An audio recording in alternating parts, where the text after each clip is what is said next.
Japan is an island by the sea filled with volcanoes and it's beautiful. In the year negative a billion, Japan might not have been here. In the year negative 40,000, it was here, and you could walk to it, and some people walked to it. Then it got warmer, some icebergs melted, it became an island, and now there's lots of trees, because it's warmer. So now there's people on the island, they're basically sort of hanging out in between the mountains, eating nuts off trees, and using the latest technology, like stones and bowls. Ding dong, it's the outside world, and they have technology from the future, like really good metal and crazy rice farms. Now you can make a lot of rice really, really quickly. That means if you own the farm, you own a lot of food, which is something everybody needs to survive. So that makes you king. Rice farming and rice kingdoms spread across the land, all the way to here. The most important kingdoms were here, here, here, here, here, here, and here. But this one was the most important, ruled by a heavenly superperson, or emperor for short. Knock knock, get the door, it's religion. The new prince wants everyone to try this hot new religion from Biekt. Please try this religion, he said. No, said everybody. Try it, he said. No, said everybody again, quieter this time. And so the religion was put into place, and all the rules that came with it. Then the government was taken over by another clique, and they made some reforms, like making the government govern more, and making the government more like China's government, which is a government that governs more. Hi, China, they said. Hi, dipshit, said China. Can you call us something else other than dipshit, said Japan. Like what, said China. How about Sunrise Land, said Japan. And they stole China's alphabet and wrote a book about themselves. And then they made lots of poetry and art and another book about themselves. Then they stopped moving the capital every time the emperor died and kept it in one place for a while, right here. And they conquered the north finally. Get that squared away. A rich hipster named Kukai is bored with modern Buddhism, visits China, and learns a better version, which is more spiritual. Comes back, reinvents the alphabet, and causes art and literature to be great for a long time. And the royal palace turned into such a dream world of art that they really didn't give a shit about running the country.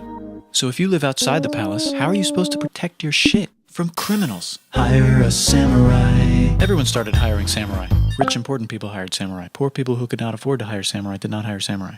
The samurai became organized and powerful, more powerful than the government. So they made their own military government, here. They let the emperor still be emperor, but the shogun is actually in control. Breaking news, the Mongols have invaded China. We've invaded China, said the Mongols. Please respect us, or else we might invade you as well.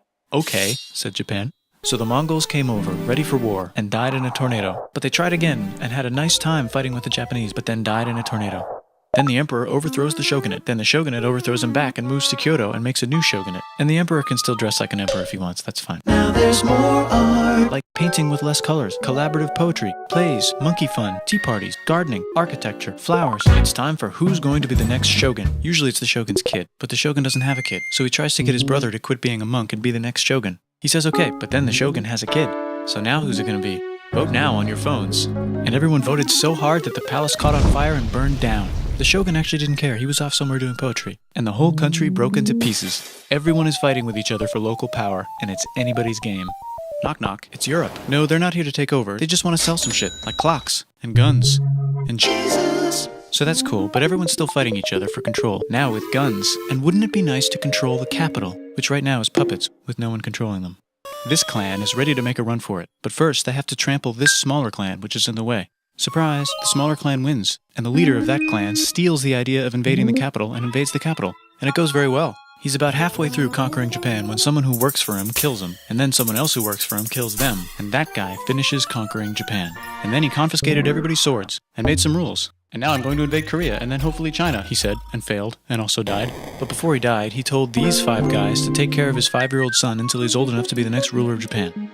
And the 5 guys said, yeah, right, it's not going to be this kid, it's going to be one of us, because we're grown-ups. And it's probably going to be this guy, who happens to be way more rich and powerful than the others. A lot of people support him, but a lot of people support not supporting him. They have a fight, and he wins, and starts a new government, right here. And he still lets the emperor dress like an emperor, and have very nice things. But don't get confused, this is the new government, and they are very strict. So strict they closed the country. No one can leave, and no one can come in. Except for the Dutch, if they want to buy and sell shit, but they have to do it right here. Now that the entire country was not at war with itself, the population increased a lot. Business increased, schools were built, roads were built, everyone learned to read, books were published, there was poetry, plays, sexy times, puppet shows, and Dutch studies. People started to study European science from books they bought from the Dutch. We're talking geography, skeletons, physics, chemistry, astronomy, and maybe even electricity. Over time, the economic and cultural prosperity began to gradually slow down. Knock knock. It's the United States, with huge boats, with guns. Gunboats.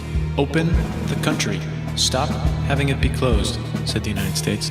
There's really nothing they could do, so they signed a contract that lets the United States, Britain, and Russia visit Japan anytime they want.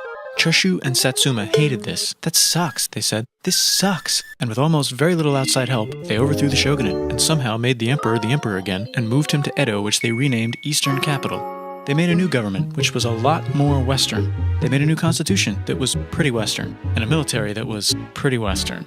And do you know what else is Western? That's right, it's conquering stuff. So what can we conquer? Korea. They conquer Korea, taking it from its previous owner, China, and then go a little bit further. And Russia rushes in out of nowhere and says, "Stop, no, you can't take that. We were going to build a railroad through here to try to get some warm water." And Russia builds their railroad, supervised by a shit ton of soldiers. And then when the railroad was done, they downgraded to a fuck ton. Did I say downgrade? I meant upgrade. And Japan says, "Can you maybe chill?" And Russia says, "How about maybe you chill?" Japan is kind of scared of Russia. You'll never guess who's also kind of scared of Russia. Great Britain. So Japan and Great Britain make an alliance together so they can be a little less scared of Russia. Feeling confident, Japan goes to war against Russia, just for a moment, and then they both get tired and stop. It's time for World War I. The world is about to have a war, because it's the 1900s and weapons are getting crazy, and all these empires are excited to try them out on each other. Meanwhile, Japan has been enjoying conquering stuff and wants more. And the next thing on their list is this part of China and lots of tiny islands. All that stuff belongs to Germany, which just had war declared on it by Britain because Britain was friends with Belgium, which was being trespassed by Germany in order to get to France to kick France's ass because France is friends with Russia, who was getting ready to kick Austria's ass because Austria was getting ready to kick Serbia's ass because someone from Serbia shot the leader of Austria's ass. Or actually shot him in the head. And Britain is currently friends with Japan, so you know what that means. Duh. Japan should take the islands. Which they wanted to do anyway, so they called Britain on the telly to sort of let them know. And then they did it. And they also helped Britain a little here and there with some errands and stuff. Now the war is over, and congratulations, Japan, you technically fought in the war, which means you get to sit at the negotiating table with the big dudes, where they decided who owns what. And yes, Japan gets to keep all that shit they stole from Germany. You also get to join the post-war mega alliance, The League of Nations. whose mission statement is to try not to take over the world. The Great Depression is bad, and Japan's economy is now crappy, but the military is doing just fine, and it invades Manchuria. In the League of Nations, it's like, no, don't do that. If you're in the League of Nations, you're not supposed to take over the world. And Japan said, How about I do anyway?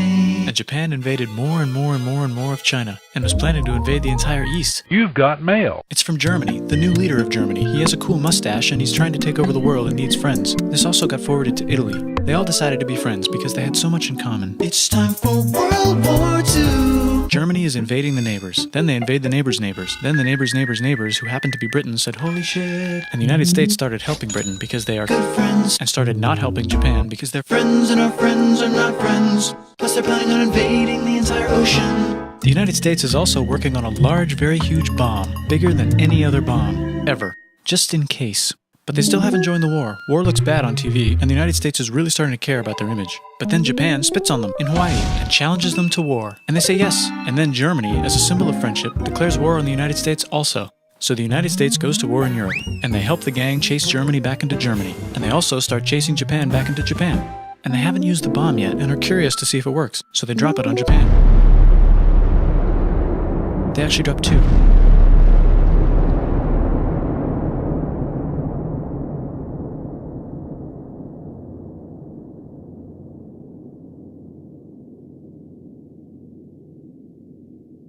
The United States installed a new government, inspired by the United States government, with just the right ingredients for a Post-war economic miracle. and Japan starts making TVs, VCRs, automobiles, and camcorders as fast as they can, and also better than everybody else. They get rich, and the economy goes wild, and then the miracle wears off. But everything's still pretty cool, I guess. Bye